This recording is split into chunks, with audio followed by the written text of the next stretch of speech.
Sir আমাকে একটা প্রশ্ন করলো, আরে পচা, আই লাভ ইউ কে আবিষ্কার করেছে? আমি বললাম, স্যার আই লাভ ইউ আবিষ্কার করেছে চায়না কোম্পানি। স্যার বলল, কি করে বুঝলি? আমি বললাম, এর কোনো গ্যারান্টি নেই স্যার, টিকলে সারা জীবন, আর না টিকলে 2 দিনও টিকে না।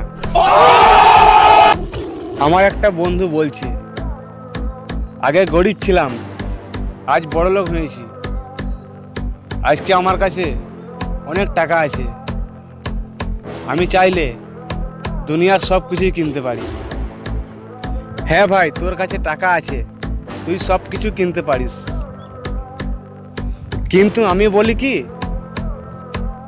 টাকা দিয়ে যদি সব কিছু কেনা যেত, হ্যাঁ ভাই, টাকা দিয়েই যদি সব কিছু কেনা যেত, তাহলে আমি 50 টাকা দিয়ে তোর কাছে 2000 টাকা নোট কিনবো, তুই কি দিতে পারবি? क्या बात है सर।